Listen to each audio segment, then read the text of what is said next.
Hi, I'm Adam Summer. You're listening to the Yerushalmi Talk podcast with the support of the Yeshivat Devar Yerushalayim in Har Nof, Jerusalem. This is Demai, chapter 1, Halacha 1. This is part 3 of the shir, and we were talking about in the Mishnah about the date palm novellos, and the Mishnah is talking about date palm novellos as being lenient, as a lenient species. And we see some sugyas elsewhere, like in Sachim, that these are going to be wind-blown dates. They can be scattered on the ground. They can even be on the trunk itself, stuck in the thorns. And the idea is that, you have in dates, you have big clusters. And so you cut down a big cluster and you got lots and lots and lots of dates. That's the biology of a date tree. And these clusters are gigantic. They might be half the size of a person.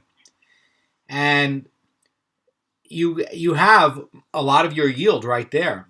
This is going to be where, the wind shook off some of these dates and scattered them around.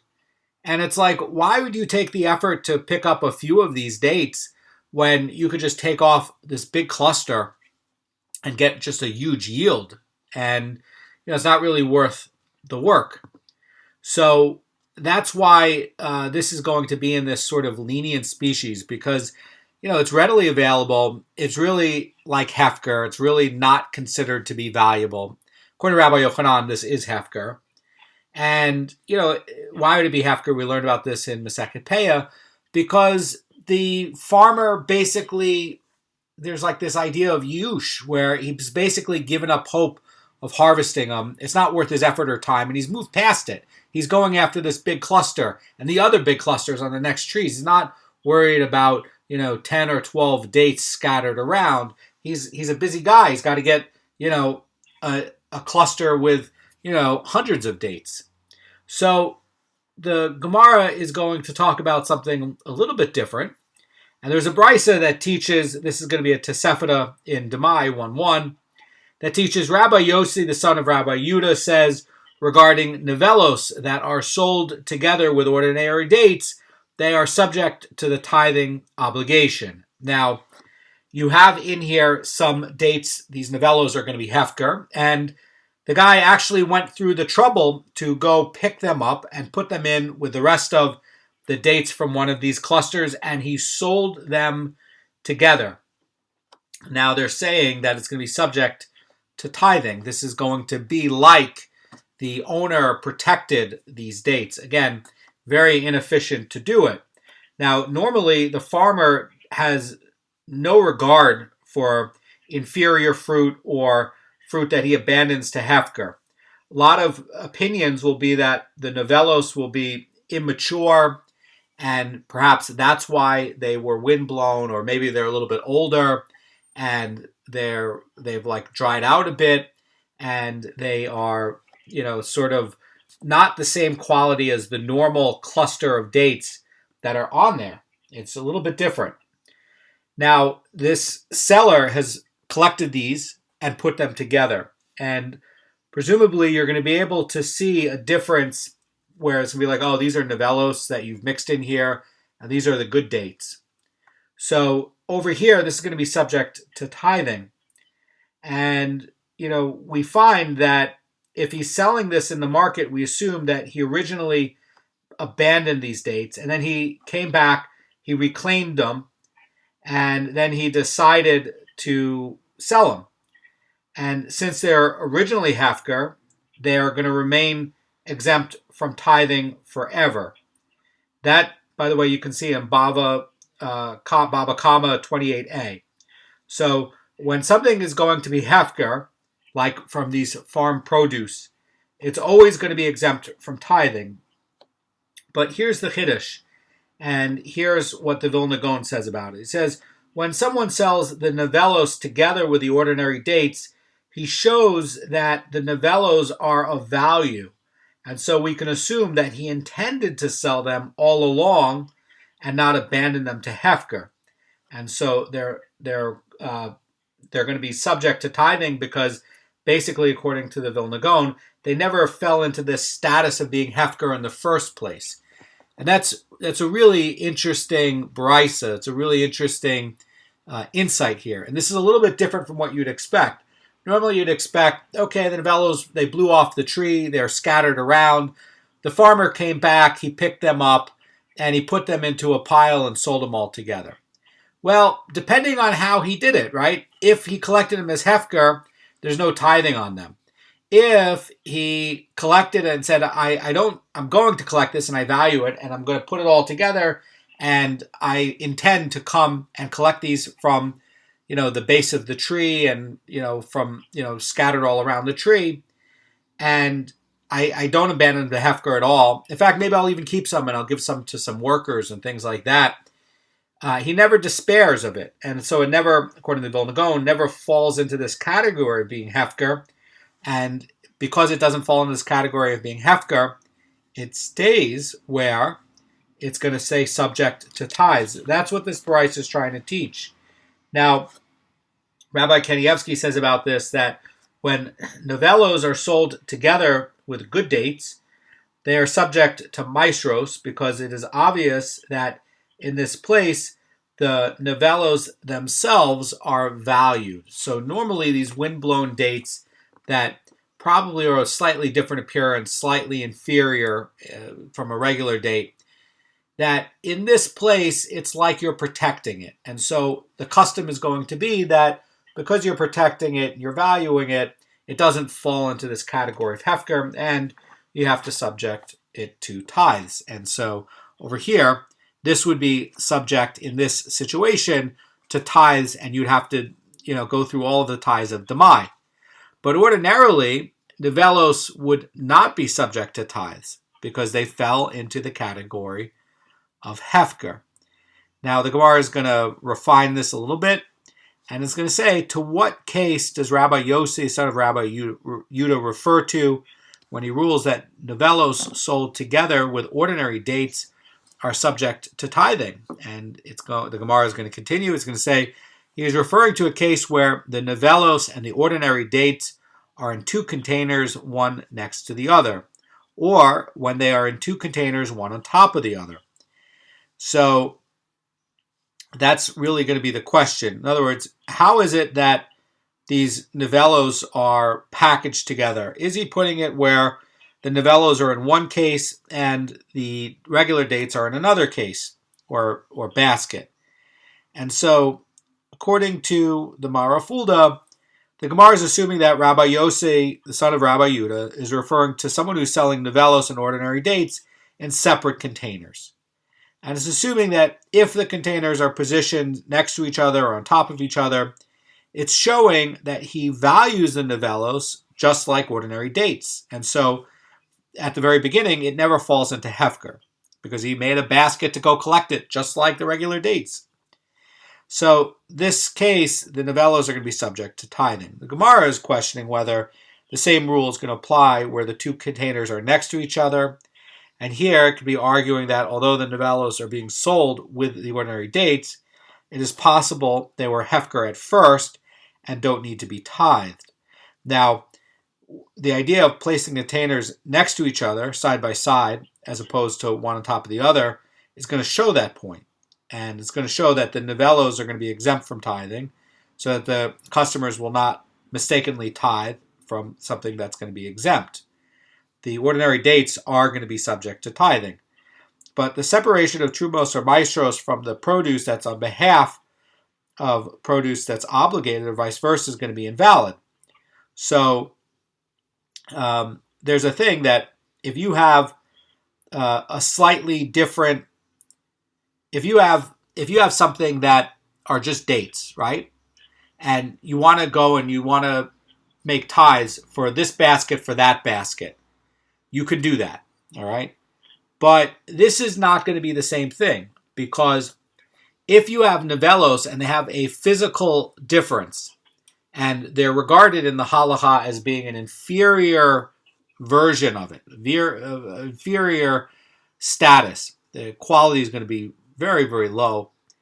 So you're not allowed to go tithe this basket on behalf of that basket, because if you're tithing the lower quality dates on behalf of the high quality dates, you have a problem. You didn't really do your tithes. And vice versa, if you do your high quality dates on behalf of the low quality dates, you also didn't dispatch the obligation. So one of the issues here is going to be that if something fell into Hefker, then if you're putting the baskets in a certain arrangement, it could look like at some point it became into Hefker. And so it's not going to be subject to tithes at all. And so that's kind of where this is going. Gemara is going to respond that it's not going to be either of these situations where you're putting the baskets next to each other or on top of each other. And again, it's very important because, again, the novellos are slightly different, all right? And the novellos are, even if they never fell into Hefker, okay, and you have to tie them, you're not allowed to get into this rule that you can find in Trumos 1.5 where you can tithe this basket on behalf of that basket, because these are not really normal dates. These are novellos. And there's going to be a visual distinction. Not only is there going to be a visual distinction, but the way they're treated is also not the same. In other words, that some of these blew off, and somebody went and took the time to go pick them up, and it's not like a normal date harvest. Normally, the custom is that these are not valued, and that these are as Hefker. But if somebody did value them in some place where they value novellos, you can't go tithe this basket for that basket because your novellos are not the same. The Gemara is going to try to understand what's going on here. And the Gemara says there is no difference between them. One container next to the other is the same as one container on top of the other. And either way, since the novellos are separate from the ordinary dates, they are viewed as being sold alone and are exempt from tithing.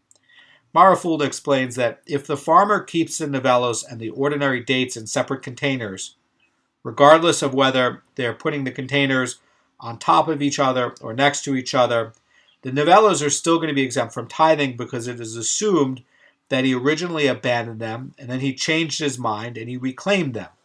And the idea is that if this agricultural produce ever fell into being Hefker, then it is always going to be exempt from tithes. So it's not enough to just take the baskets and put them next to each other to say that, oh, this is showing that I value them and that therefore they should be subject to tithes.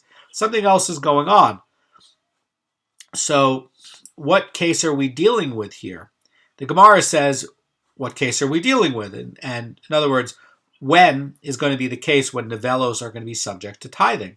And the Gemara answers, when they are mixed with ordinary dates. In other words, you end up with a mixture, and you have novellos and regular dates in one container, and they're all mixed together, they're intermixed. And in only this case, Rabbi Yosef, son of Rabbi Yudah, is saying that the novellos sold with the ordinary dates have to be tithed. This, by the way, is now going to be a mixture. Inside of this mixture, you have good dates and you have these not good dates. And the mixture as a whole is being sold this way. Now, it's important for the seller of the dates to show that novellos are mixed in here, because you don't want to mislead somebody when you're selling your produce.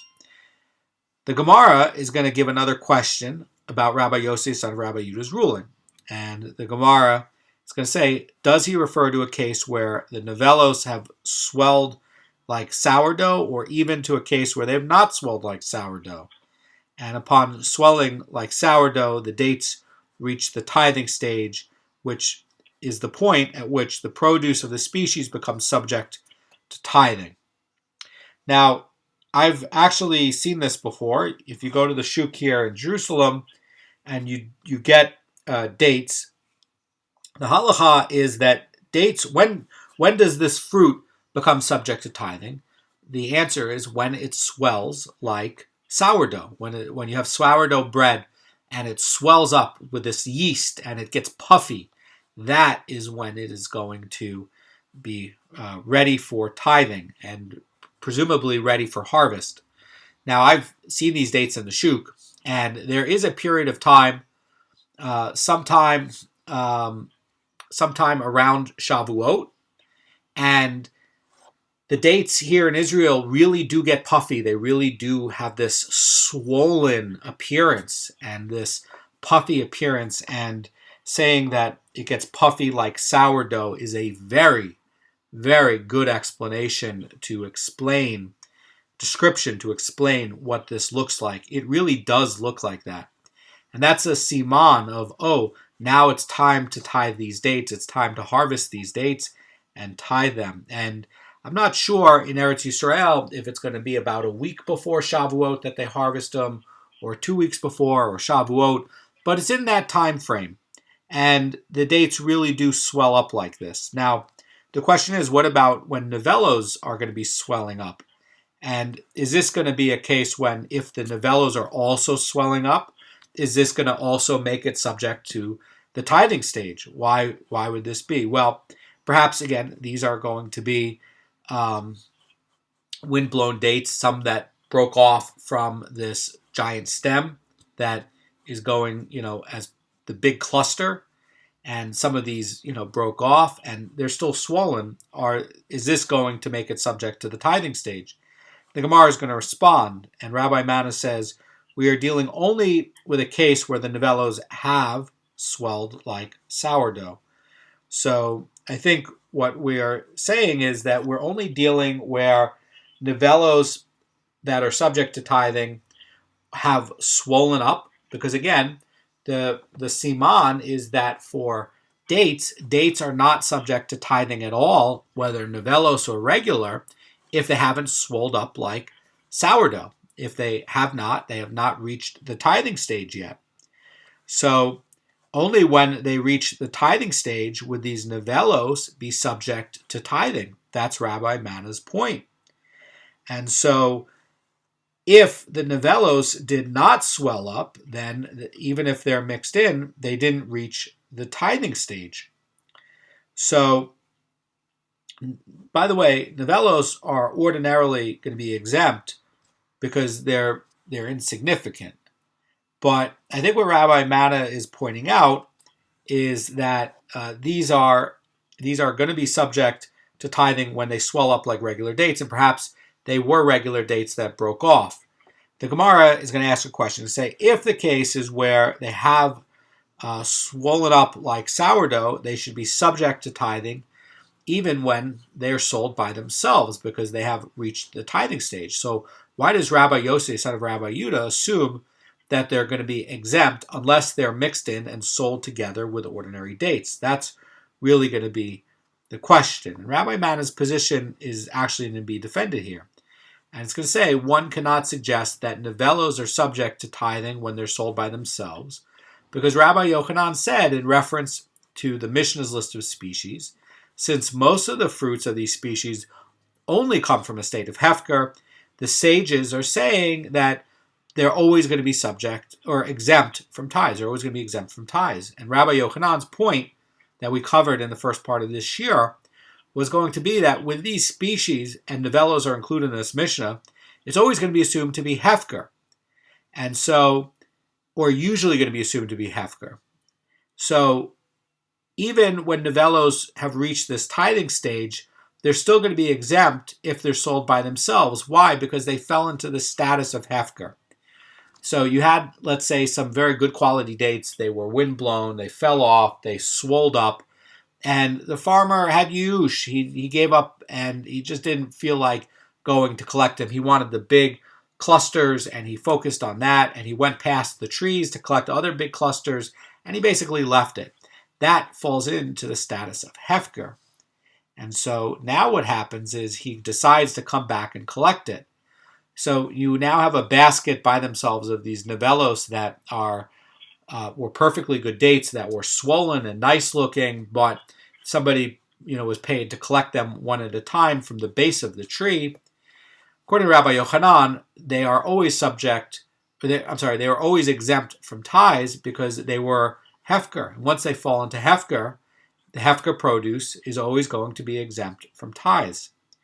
So the Gemara now is going to get into a slightly different interpretation of Rabbi Yosef, son of Rabbi Yuda's ruling.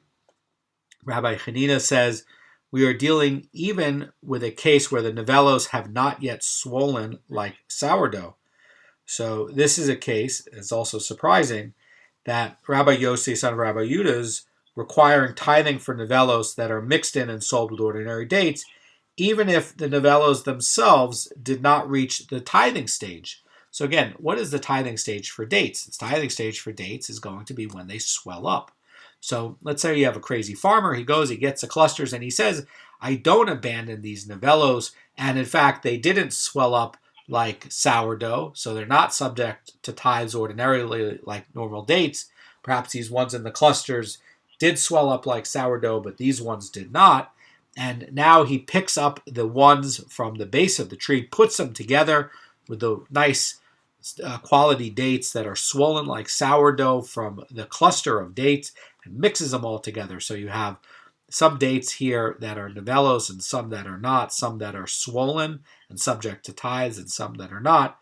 And Rabbi Hanina's point is even these novellos that are not swollen and subject to tithes, when it's mixed into this mixture, is still going to be subject to tithes. This is a very important point. Gemara is going to ask a question. It's going to say, if we are dealing with a case where the novellos have not yet swollen up like sourdough, then they should be exempt even when they're mixed with ordinary dates. Why?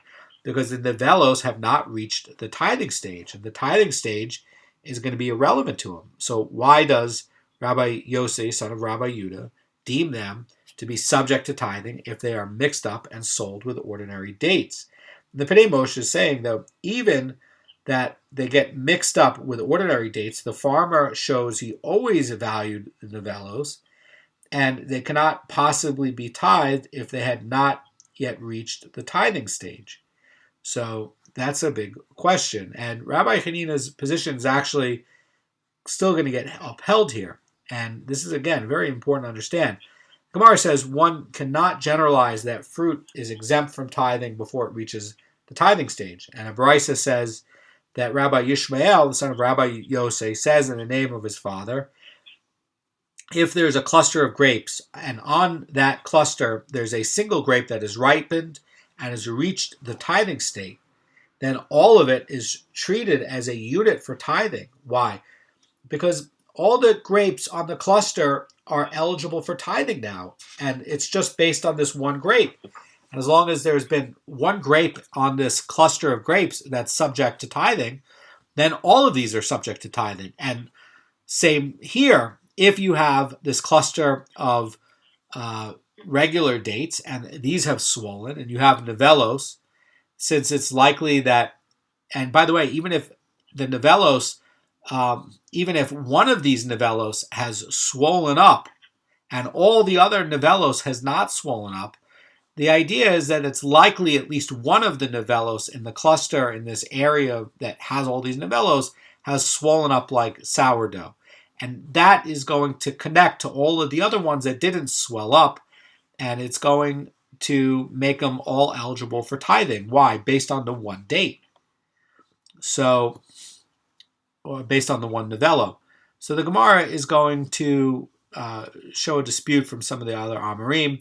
Rabbi Yosef, son of Rabbi Bun, says Rabbi Zera and Rabbi Hilla disagreed over this matter, and one of them said the same as this one, Rabbi Matta, and the other one said the same as this one, Rabbi Hanina.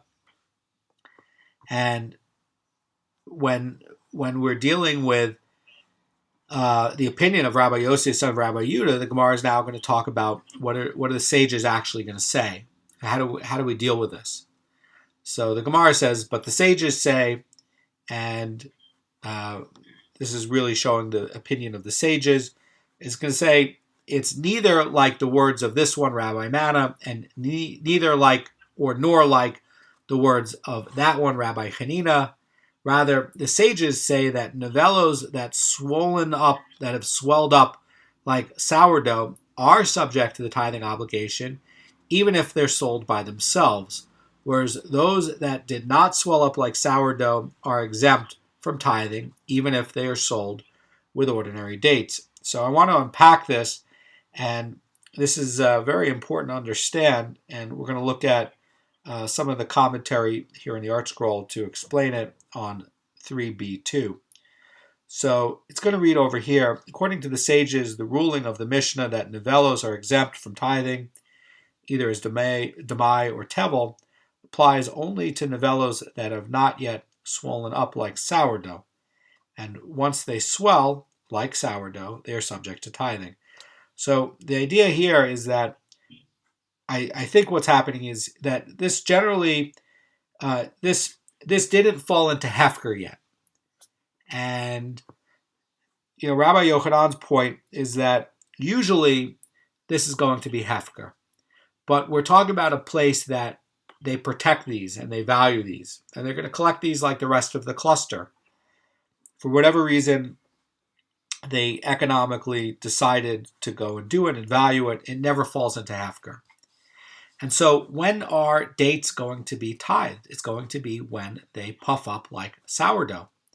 So over here, you can't tithe dates until they've reached the tithing stage. And so these nivelos, say the sages, are exempt until they swell up like sourdough. And that's when they are going to be subject to tithing. Because, when they're sold by themselves, you can't tithe something that's immature and that's not subject to the tithing stage yet. And that's why they're saying it has to swell up, even for the nivelos. And in the case of those that did not swell up like sourdough, they're going to be exempt from tithing, even if they're sold with the ordinary dates, because they didn't reach the tithing stage yet. So even if they didn't fall into the status of being Hefker, they didn't reach the tithing stage yet. That's going to be the idea. That's a really pivotal idea, that you have to reach the tithing stage in order to have something be subject to tithing. And that's really what the sages are defending here. The sages are really coming along and saying, no, if it didn't reach the tithing stage, you don't tithe it. This is, again, going through the assumption that, again, this did not fall into Hefker. This is like a protected courtyard, and they value this. The Gemara now is going to talk about the next species in the list of the Mishnah. It says, and gufnin, and what is gufnin? This is going to be fennel. And the Gemara asks, what is the law of fennel? And they say it is treated leniently both in Judea and the Galilee, or just in the Galilee. The Gemara is going to respond. And the answer is evident from the following adage told in the Galilee regarding fennel. And it says that shumira, which is bitter, which is shamar, like gall, mara. So it's a play on words, and shumar is going to be fennel, and they're saying shumara. So they're dividing up the word, and they're saying shemar, which means bitter, and mara, which is like gall. And so what they're saying, and this, by the way, is only in the Galilee, it's not being told in Judea. The Gemara says this tells us that in the Galilee, shumira, which is going to be fennel, is exempt, while in Judea it is subject to tithing. So the fact that people looked down in the Galilee on fennel and made fun of it, and that they made fun of it as being bitter and how bitter it was, really low quality, it's showing that they didn't value it. But in Judea, they did value it. So, the question is, where is this going to be? And so, it's going to be saying that it's going to be exempt in Galilee, and, you're going to treat it as without tithes in Galilee, but in Judea you'll do tithes on it, because they have some value for it. And the Mishnah continues about kuzbara, and what is kuzbara? It's coriander, says the Gemara. The Gemara asks a question, what is the law on coriander? Is it treated leniently both in Judea and in the Galilee, or just in Judea? And the Gemara responds, and the answer is evident from the following adage told in the south of Eretz Yisrael in Judea regarding coriander, where they're basically going to be making fun of it. They're going to say, coriander, coriander, Who associated you with its spices? And this is also going to say that it's not even, good as a regular spice. So, you're claiming like you're a spice, you're like the worst of all the spices, is really what it's saying. And they're saying that this adage was told only in Judea, but not in Galilee. And this tells us, says the Gemara, that in Galilee, coriander is going to be obligated in tithes, whereas in Judea, where they make fun of it, it is going to be exempt from tithes. Now, the Mishnah is going to get into the vinegar of Judea, and this is going to be one of the lenient species. And there was a brisa that taught, Rabbi Yehuda says, originally when the temple stood, the vinegar of Judea was exempt from tithes because the people of Judea would make their wine in a state of tahara. So it would be treated, or could be used, for wine libations on the altar of the temple. And a miracle happened and it never soured. So the wine of Judea was protected from spoilage. Why? Because it was the source of nesachim, of the wine. And there's a rule in the universe, in the creation, when you look at the writings of Ibn Gibriel, that things are closer to the original creation and closer to a Kodesh Baruch Hu have more refinement, not only in spirituality and yesod, but also in the form and the material. And so a miracle happened where it's not even a miracle happening. What happened is, as this is being used for the altar and the nesachim, this is a more refined wine that is closer to the original source. And because it has more of this refinement, it doesn't spoil. And you see the same idea being with great Talmud Chachams, great Torah scholars, great tzaddikim, that when they go and they dig up the bones and perhaps they move graves, they'll find that the bones have not turned into grave dust, or that perhaps even the skin is still intact and fresh. So the more somebody is closer to Hashem and the more refined they are, the less decay can get into them.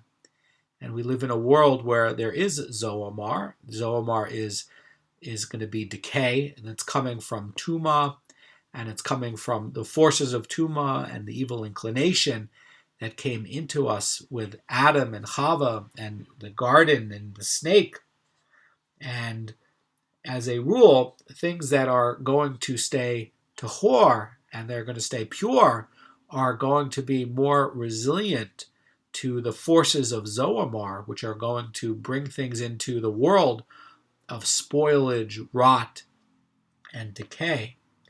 And this is very important for understanding about doing Torah and mitzvot, because the more Torah and mitzvot that you do accurately, according to the halacha, and by learning the halacha, so you can do it correctly, the more you refine yourself and you make yourself so that your material, your form, and your soul will be more refined and will have less of this zoamar, less of this rot and decay that has come into the world from the original sin. So the Gemara is going to continue, and it's going to say, miraculously it never soured. And the Gemara says, in lacking this sour wine, they produced vinegar from temid. Temid is going to be the seeds and the stems and the skins. And you can find a version of the temid, not vinegar, but an alcohol that they make out of it. It's called white lightning and grappa. They also call it grappa.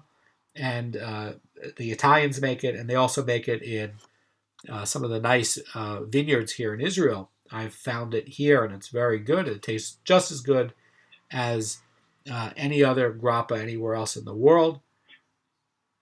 And it's distilled, and it's like vodka. Anyway, so they used to take these skins, and because they didn't have wine that was going bad, because they were going to be using this wine for the altar and for holy services, that they had to make wine from something else. And So Temed is generally going to be Hefker. And that's why Judean vinegar is going to be exempt from tithes. Why? The Judean vinegar, the Judean wine has to be close to the temple for offerings and sacrifices and as part of the avodah. And it's too expensive to transport wine from somewhere else.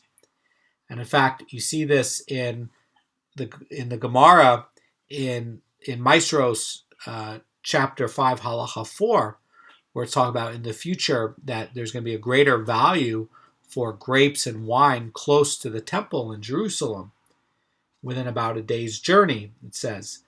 Why? Because you're going to need it for sacrifices, and you're going to need it for the avodah. And over here, they were making the vinegar out of something else, and the value would have been different elsewhere. So elsewhere, where they're not using it for the Nesachim, so like in the Galilee, you're not transporting the wine up there down to the altar. It can spoil. And so over here in Judea, you have to have a special kind of vinegar. And the Gemara says, but now, in the post-temple era, when the wine of Judea does sour, then the Judean vinegar is made from wine which is not Hefker, and it's going to be subject to the tithing obligations. And Rabbi Yehuda is going to indicate that Temed does not need to be tithed. So the Gemara is going to ask a question. The Gemara says the opinion of Rabbi Yehuda has been reversed from what was said elsewhere, because we learned in the Mishnah elsewhere, in Maestros 5:6, it says, if one made temed from wine sediment that was not tithed, and poured a measured volume of water into the sediment, and then found the resulting mixture of temed to be the same as the initial mixture of water, the temed is exempt from tithing. Why? Because the water, it's going to be water, it's not wine. And so since the volume of liquid doesn't increase, and the water did not absorb any amount of the wine from the grape residue, it just got some color and a little bit of flavor, then the temed is really just wine-flavored water. It's not wine. And the bracha would be different. And why? Not only would the bracha be different, but also you don't tithe it, because you don't take out tithes on water. You take out tithes on wine. And that's the case that we're talking about over there. So this is a case, says the Gemara, where it's going to be exempt from tithing because it's water, not wine.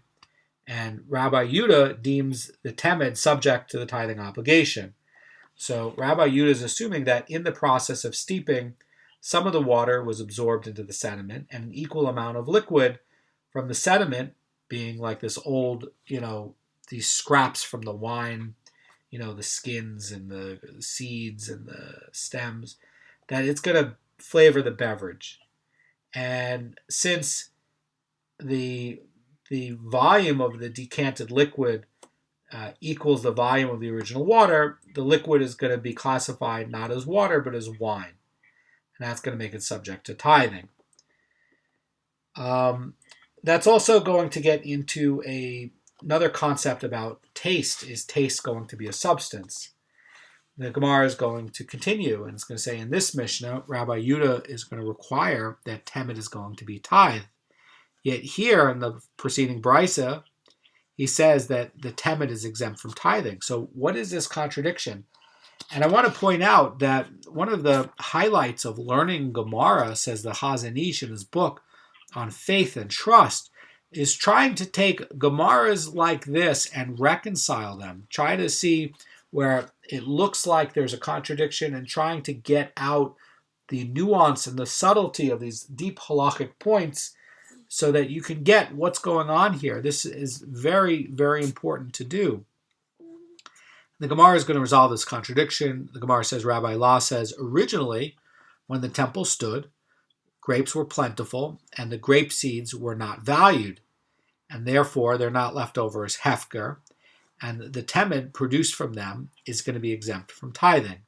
However, now that grapes are not plentiful, grape seeds have value, and they're not left over for Hefker. And so then now the temed produced from them has to be tithed.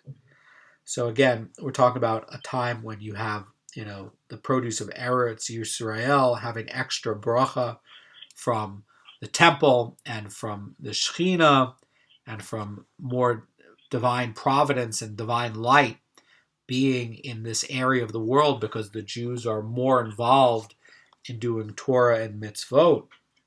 And therefore, the produce grows in abundance. And that is so true for everything in this world, in this universe. When you bring more divine light into your life and into your soul, you will see more abundance in your life, more produce. And when you decay and when you bring more darkness and more sin into your life and into your soul, and more of your actions are being done in a way that is not consistent with halacha, and you're doing averos even by accident, you are going to be descending into darkness and into a materiality that's going to increase the concealment of God in your life. And material will start to get more of this zoamar, more of this decay, more of this element of death and rot. And why is that? Because as you do more sin, your material, your form, and your soul is further away from the divine source. And so you have less divine providence shining on you. You are out of alignment with how God is continuously creating the universe. And part of God's continuous running and creation of the universe is that we act and we do according to the mitzvot and the halachot, because that is a reflection of the divine will. And so if you are out of alignment with how the universe is continuously creating, you fall into darkness and you descend away from the original source of light. So there's less light shining on you and your material and your soul and your form. And so what's going to happen to you? You're going to end up where you're going to have more rot and more decay. You're going to have more health issues. You are going to see things not go the way you would like. You'll have more depression issues. You will also see problems with poverty. You will see a lot of problems with theft, a lot of problems with things being taken away from you. And so the only way to fix that is to climb up in Kedusha and holiness. And the only way to do that is to get into intensive Torah study where you're digging into the guts of the halachot and you're getting a love of the Torah and the mitzvot, and you're guarding the mitzvot by learning the mitzvot so that you can do them accurately. It's not enough just to be religious and study some mystical things, because you are missing the performance of the actions. You are not getting it right. So for instance, let's say you study lots and lots of Zohar and Kabbalah and lots of Hasidus without actually studying the depths of halacha. Then what happens is when you're doing your business, for sure you are making mistakes in honest weights and measures. You are for sure making mistakes where you are stealing from customers and misleading customers, and you will be punished for that. And the only way to protect you to act accurately is not the study of complicated mystical things. That's all wrong. The accurate way to behave and to do is to get into the mitzvot, to understand it. Open up the Shulchan Aruch, get a rabbi, get an Orthodox Haredi rabbi. Start to learn the Mishnah Berurah. That is what we follow. That is what every Jew does. Every Hasidic, every Ashkenaz, every Sephardi Jew, we all follow the Shulchan Aruch. And that is the code of Jewish law and behavior. And by doing that, you will see more light in your life, and you will turn the tide of the forces of Tuma coming into your life. So Rabbi La is talking about something very agadic about how when there was a temple and there was more Kedusha in the world and more Kedusha in Eretz Yisrael, because the Jews were following Torah and mitzvot and learning at a much higher level than they are today. And just because your neighbors might not be learning as much Torah doesn't mean that you should despair or give up. You should intensify your study of halachot and Torah, because that is going to make you more elevated. You will have more purity, and it will inspire people to follow you. So the Gemara is going to observe from this Baraisa something from Rabbi Shimon ben Lakish in the beginning of this chapter. So Rabbi Huna is going to make this observation. Rabbi Huna says that Rabbi Yirmiyah asked, does this Baraisa not contradict Rabbi Shimon ben Lakish? And the Baraisa is implying that Judean vinegar is one of the lenient species of the Mishnah, and that's going to be exempt from tithing, even if it was definitely untithed. But Rabbi Shimon ben Lakish is holding that the lenient species are exempt only from Demai. So, the question is this going to resolve this issue? And the Baraisa is basically trying to say like this, says the Vilna Goan. The Baraisa is quoting Rabbi Yehuda as saying the Judean vinegar is exempt from maestros, and this implies that such vinegar is entirely exempt from tithing, even if it is definite tevel. This contradicts Rabbi Shimon ben Lakish's position that the lenient species of this Mishnah, like this vinegar, is going to be subject to tithing if they are definite tevel, and are exempt only if they are demai. And the Pnei Moshe is going to explain this and saying that this is not a contradiction to Rabbi Shimon ben Lakish, but it's really an extension of the last conversation. And it's actually going to get into this next point about the juju berries. So one of the ideas here about the vinegar and the grapes and the wine is going to be that, in the temple era, these grape seeds, these skins, these stems were so plentiful, it was regarded as Hefker. And so that's why it's not going to be subject to tithing, because it fell into the category of Hefker. Once it falls into the category of Hefker, it's not subject to tithes. And later on, when it becomes more valuable, it never fell into the category of Hefker. It's like a protected species, and that's the contradiction. That's the way you resolve it and understand it. Not a contradiction. It just needs you. Just talk about two different time frames. Talk about the same thing before the temple and then after the temple. And before, it's like Hefker, and after, it's like a protected species. And that's why this is in chapter 1, halacha 1, here in Demai. So now we're going to get into a resolution of this dispute. And it's going to talk about the thorn jujubes of Shikmona.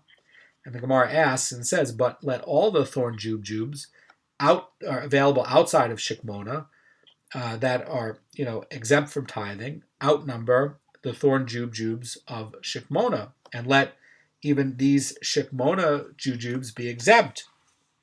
So in other words, it's asking a question, and it's saying that Rabbi Yehuda's ruling that most thorn jujubes are exempt, but the thorn jujubes of a Shikmona, in a place where they're going to be guarding it, are going to be obligated. And the Gemara is going to assume that the ruling applies even to fruits that grew in Shikmona, but are going to be exported out to markets outside of town. And so then all of the thorn jujubes that are purchased in any market, if it had some of the thorn jujubes from Shikmona, it would require tithing. And so it's really asking a question. It's saying, says the Vilna Goan, that the exported thorn jujubes that were grown in Shikmona should be nullified by the majority of the thorn jujubes that grew outside of Shikmona. And so the thorn jujubes from such a market should be exempt from tithes. And when does Rabbi Yehuda imply that even thorn jujubes require that somebody buys outside of Shikmona would require tithing? This is getting into a really important point, because let's say you had this special produce from Shikmona and you exported it, and now you found it in a marketplace, and you can see a visual difference. Are you going to tithe it or not? So the Gemara is going to answer this. Rabbi Yossi says, interpret the Mishnah as referring to thorn jujubes acquired in a place where most people protect the thorn jujube berries, namely shikmona, and since the fruit that were obtained within shikmona itself, one has to assume that they were grown locally and have to be tithed. Now, the Gemara is going to note that Rabbi Yudah's ruling is still going to be hard to understand. Rabbi Yossi, son of Rabbi Bun, asks a question. It says, is not the entire world before him? So why does the purchaser have to assume that the thorn jujubes he obtained in shikmona were grown there? And the vast majority of thorn jujubes are actually being grown outside of shikmona. So perhaps even if you got thorn jujubes in shikmona, there should be no tithes to it. And the Gemara is going to resolve it and answer it with a question.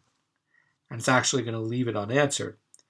The Gemara says, let all the thorn jujubes in the world, which are exempt from tithing, outnumber the thorn jujubes of this place in shikmona, and the fruits one acquires in shikmona should therefore be exempt from tithing. This is unanswered. In other words, because the majority of thorn jujube berries that are grown outside of shikmona, it's likely that even within shikmona itself, most of the fruit available are not being grown locally, but are coming elsewhere and being brought into the city, says the Vilna Goan.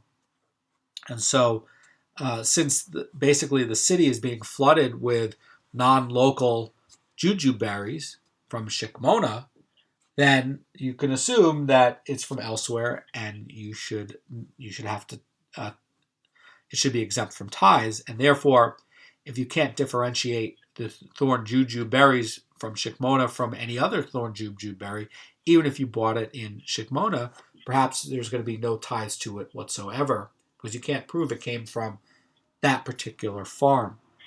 So that's going to be the idea, and it doesn't get resolved. But there's a lot of ideas that are implicit in there. And what's going to be happening if you can tell the difference between this berry and that berry.